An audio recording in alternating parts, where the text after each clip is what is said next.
Bienvenue à vous, amis téléspectateurs, et merci de nous rejoindre sur la MBC TV et sur les réseaux sociaux. Aujourd'hui, nous vous proposons une émission très spéciale dans le cadre du Festival des vocations 2024.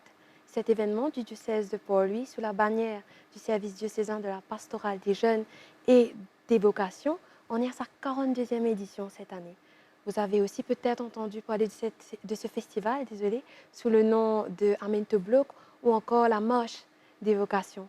Pour en discuter, aujourd'hui, nous avons avec nous sur le plateau deux invités très spéciaux que je vais laisser se présenter eux-mêmes.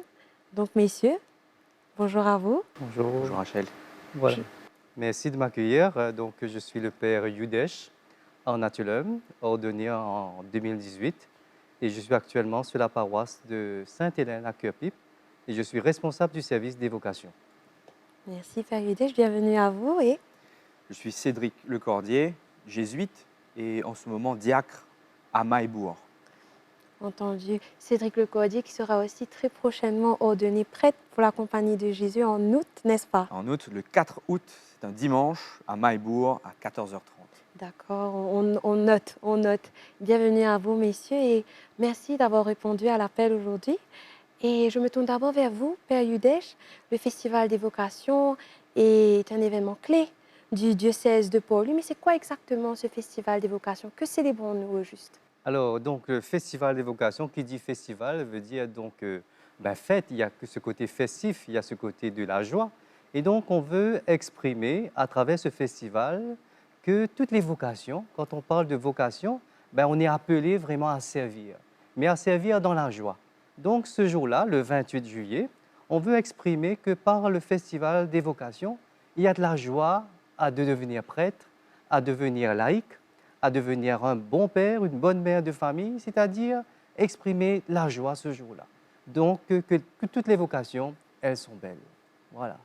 Merci à vous. Donc, comme on vous entend dire, la vocation, c'est un terme très large. Donc, Oui, ça englobe plusieurs types de vocations et ce festival célèbre en effet tout cela. oui, Donc, il y a une très grande joie à célébrer cela.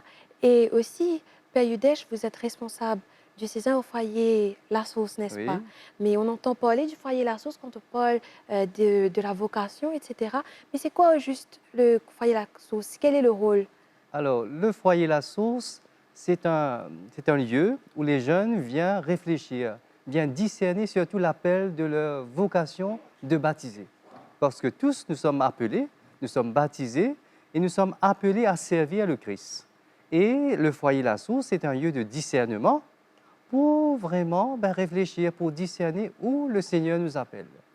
Et c'est toujours un chemin de bonheur, soit en tant qu'un bon père de famille, une bonne mère de famille, ou en tant que religieux, religieuse, en tant que prêtre diocésain, ou en tant que laïc, mais surtout être un chrétien joyeux. Et je crois que c'est important, si chaque chrétien passe par le foyer La Source, ce serait important de vraiment de découvrir que nous sommes appelés à être des hommes et des femmes joyeux. Merci, Père Yudesh. Mais comme vous dites, le foyer La Sauce est une étape que plusieurs prêtres mauriciens euh, ont franchie, Oui. je vais dire, ainsi que toi, Cédric. Mais comment a été cette expérience pour vous? Alors moi, je suis arrivé au foyer La Source il y a un peu plus d'une dizaine d'années.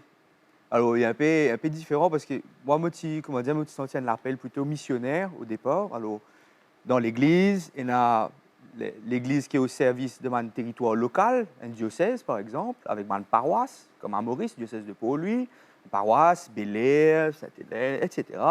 Et ensuite, une église qui est aussi missionnaire pour se dire, ben, OK, disponible pour les autres qualités de mission capables à l'étranger ou peut-être aussi dans d'autres filières, domaines capables scientifiques, capables dans la presse, capables, enfin, ainsi de suite. Donc moi, c'était un peu ce désir d'explorer l'Église qui est un peu en dehors de l'Église. C'était ça le point de départ.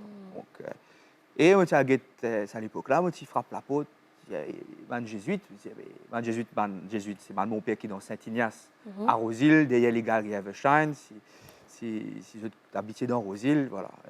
Donc, il a dit, mais au fait, moi, j'avais un désir missionnaire et en même temps une connaissance très limité de l'église locale.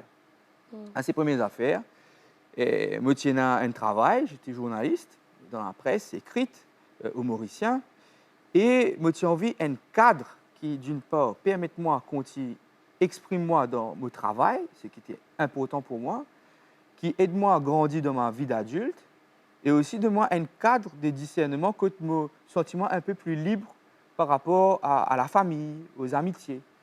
Prendre du recul par rapport à ce qui faisait mon quotidien avant. Me donner un espace que je me capable réfléchir. Est-ce que sa qualité de la vie là, est-ce qu'il y a avec moi, est-ce qu'il me voit même heureux là-dedans, est-ce qu'il me sent de la joie comme opérant de service. Et avec cette liberté aussi de dire, de mon côté, oui, est-ce que je veux continuer? Non, je veux prendre du recul. Et du côté de l'Église, oui, tu peux continuer. Ou non, il faut que tu fasses autre chose. Mm. Donc, la liberté, elle est des deux côtés. Ça, c'est une affaire importante.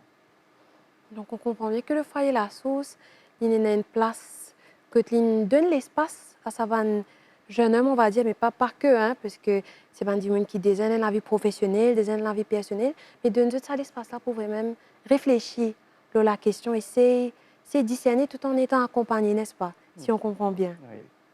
Mais Cédric, vous avez aussi parlé de la compagnie de Jésus, notamment les jésuites, et vous allez être prête très prochainement, le 4 août prochain, comme vous avez dit, pour la compagnie de Jésus. À se rappeler que la dernière ordination d'un prêtre jésuite à Maurice remonte à 24 ans de cela, donc avec le père Steve Barboram.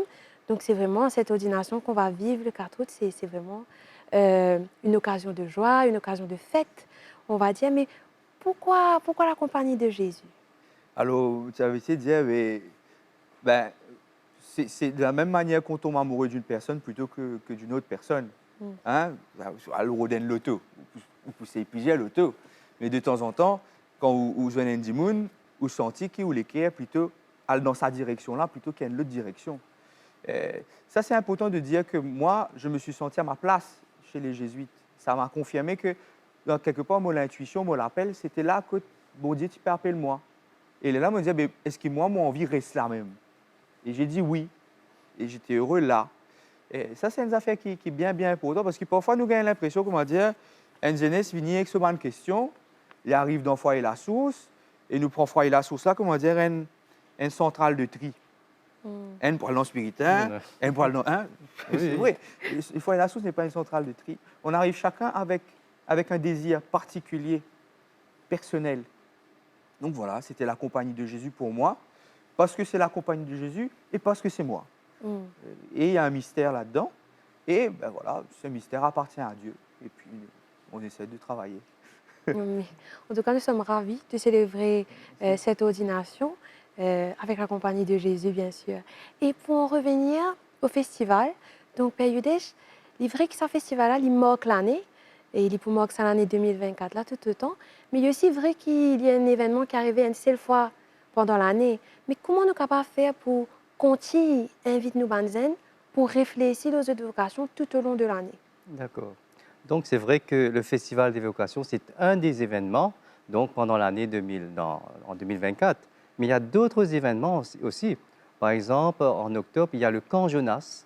C'est ouvert à tous les jeunes pour discerner leur vocation de baptiser. Donc, il y a plusieurs propositions. Par exemple, au mois de mai, il y a eu le parcours Ephata.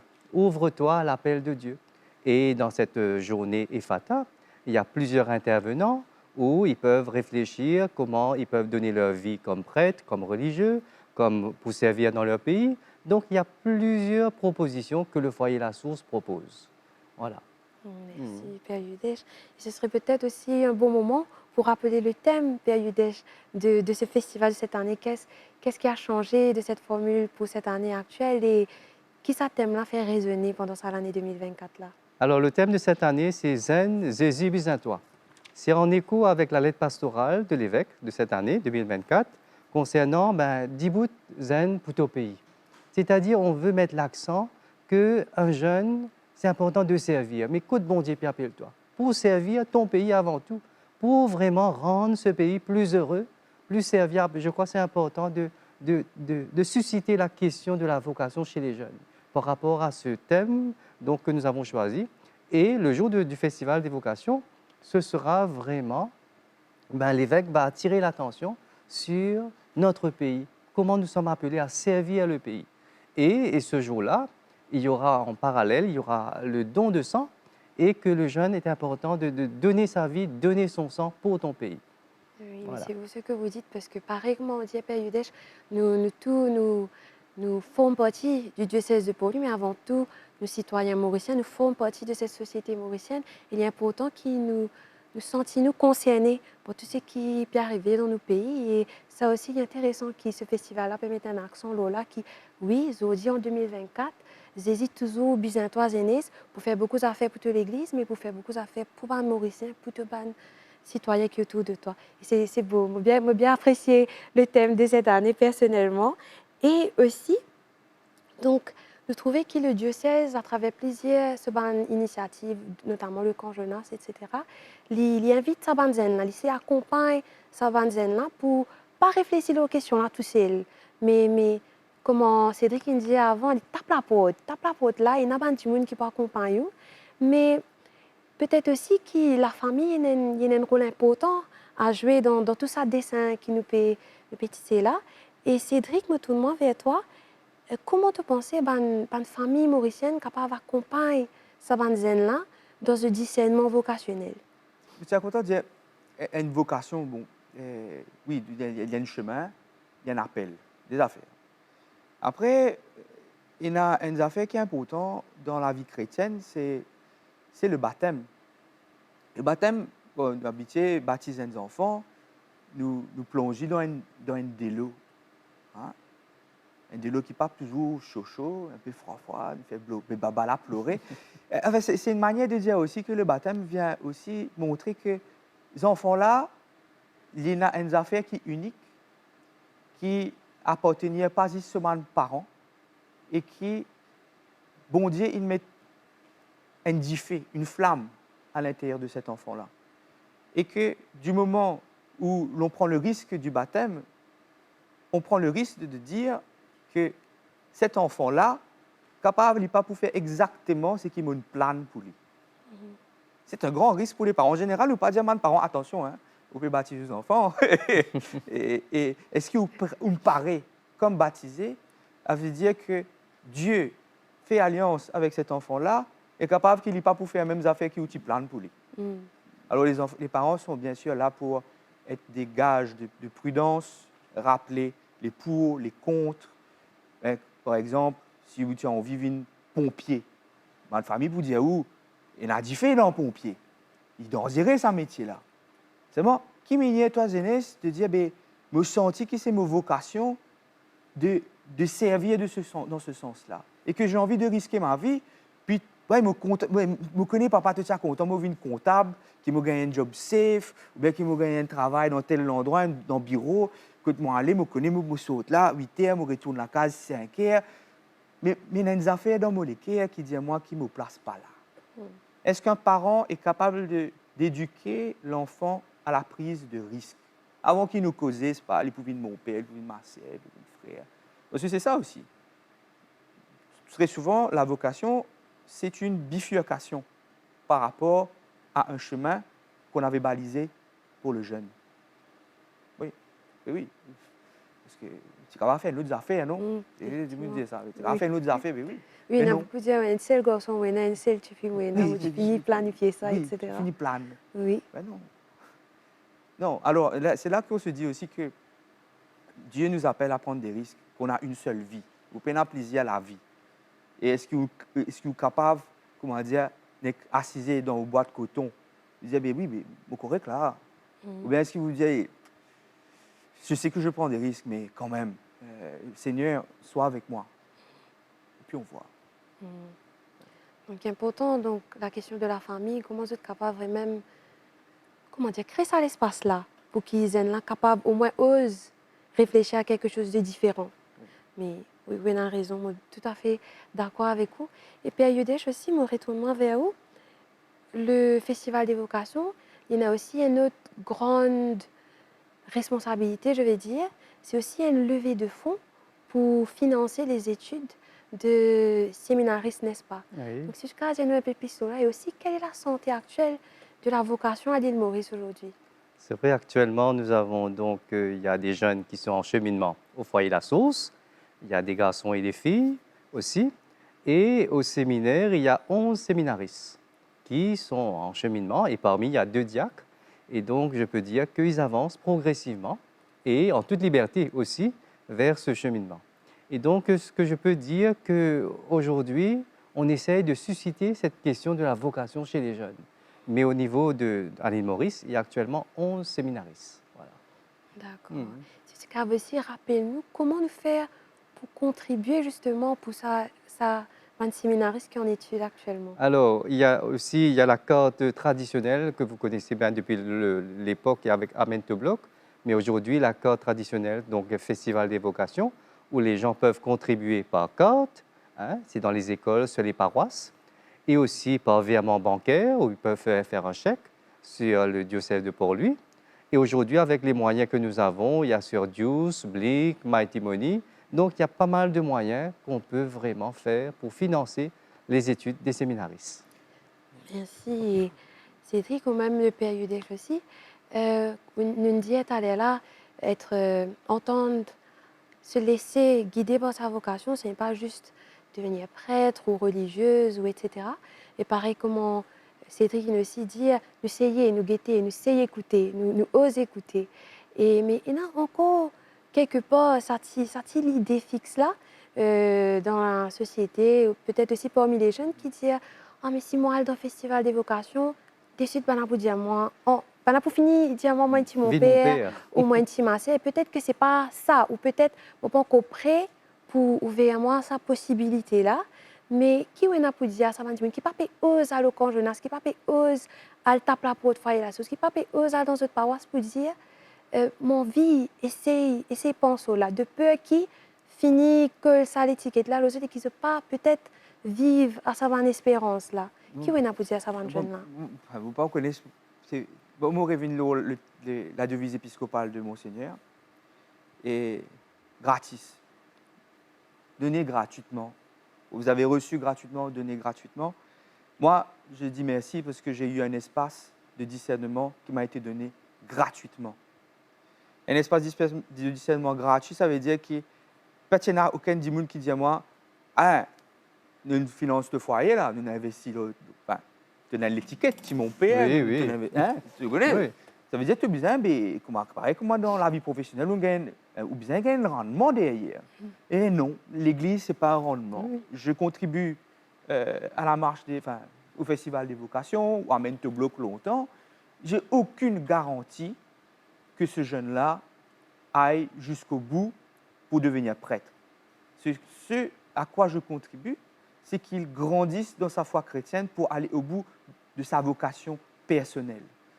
Et de donner cet espace de gratuité à des jeunes, c'est quelque chose de formidable. À ce là, ce n'est pas parce qu'ils me mettent un petit casse là-dedans, et qu'on m'a dit, on peut mettre une étiquette, l'offre sa jeunesse là. Non. Et il faut bien le rappeler. Je dis ça toujours parce que c'est une affaire bon, moi j'ai reçu ça et je le dis avec beaucoup de joie. Par exemple, chez les jésuites, ils disaient, moi, ben, la compagnie de Jésus n'a pas besoin de toi.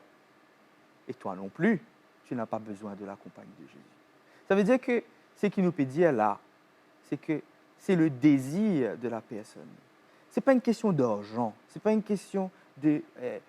le jeune qui va jouer sa vie, qui a une vie c'est une affaire Oui, inestimable ça. c'est en toute liberté aussi hein, que le jeune, vraiment, il sent l'appel, mais Oui. après, il rentre dans un chemin de discernement, c'est en toute liberté.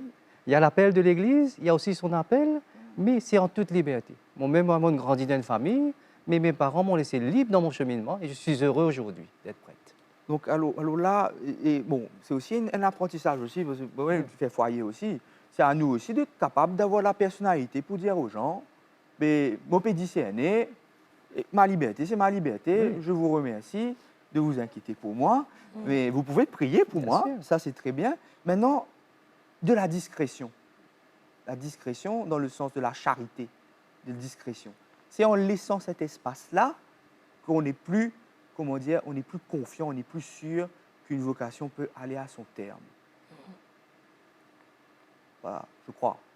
Oui. Mais je Ouais. crois que, voilà, mais le jeune, lui, entrer dans ce processus, entrer dans ce chemin de discernement. Comme je dis, pas grimper, c'est vrai, il a mal étiquette, mais entrer, faire confiance. Faire confiance et entrer, pas besoin de peur, parce que si un jeune pas prend risque dans la vie, mais il ne peut pas avancer. C'est important de dire, mais je avance avec le Seigneur, avec la grâce de Dieu, et je fais confiance. Oui. Et puis ne vous laissez pas décourager parce Oui, que voilà, vous dites, eh ben, un tel il a arrêté, un tel il ceci. Mais oui, mais ça fait partie du jeu. Mm. Ça fait partie du jeu. C'est comme ça. Il y a des gens qui arrêtent à cause d'un discernement personnel. Et puis pour dire les choses franchement, il y a des gens ben, qui font un chemin et dont ce n'est pas la vocation et dont il revient à l'Église de dire non, ta voie est ailleurs. Ça fait partie aussi du discernement. Ce n'est pas juste nous qui décidons, ce n'est oui, pas nous pour mais tromper. Hein. c'est Oui, toujours un chemin de bonheur, oui. pour que le jeune puisse être heureux. C'est ça qui est important. Mais oui, mais Peu comment importe dans dire? quel côté il peut aller, mais il connaît même, il peut sortir, il peut dire, mais là, je suis heureux. En tant que père de famille, bonne mère de famille, un bon laïc, un bon prêtre, c'est ça qui est important. Lui-même, il peut sentir. Comment dire, avant tout, c'est un chemin de bonheur. Donc, penser à sa vocation, c'est décider d'entrer, d'aller vers ce chemin de bonheur et en toute liberté, comment dire, il n'y a aucune pression, prends les temps qui se bizarre, par exemple, qui peut écouter, si je te sentir, comment le dire, je fais que ça, en backstage, on va dire, si je peux ton téléphone là, peut sonner, mais ose guetter que ça n'a pas appelé, prends les autres les temps, soyez libre et à n'importe quel moment, si vous sentez que ce n'est pas là votre place, qu'il est dans le travail ou qu'il est dans votre cheminement au foyer, toujours c'est quelqu'un qui a découvert sa vocation, c'est quelqu'un qui entame un chemin de bonheur, n'est-ce pas? Oui, Et en parlant de ce chemin de bonheur, Cédric il choisit, comment dire, les jésuites et l'ordination vient à grands pas le 4 août prochain, mais dis-nous, Tigit, comment ça va une préparation là, peut passer, quel est le thème, et surtout, avant tout, comment on peut vivre sa période-là? Oui, alors on va commencer par le thème. Euh, voilà, j'ai choisi voilà, une parole d'évangile révélée au tout petit dans l'évangile de Matthieu, au chapitre 11, verset 25 à 30. Donc c'est un petit passage d'évangile qu'on aura l'occasion de méditer. Révélé au tout petit parce que voilà, c'est une manière de dire que Jésus lui-même, dans ce louange, dans ce manière, il fait dire, ben, lui-même il dit, moi rends-toi grâce, papa. C'est qu'il te fait une cachette, man grand du monde, man gros palto, il fait une révélée, man plus petit. Et ça, c'est un appel faux. Et c'est un avertissement, pas pour moi, premier d'abord, parce que on n'est jamais suffisamment à l'écoute, on n'est jamais suffisamment proche, et ça demande une vigilance à tous les niveaux. Donc, c'est pas juste un devise, c'est un avertissement, c'est un warning. Euh, Mm. donc, ça, c'est une affaire qui touche moi à cœur. Et, ça, c'est une affaire.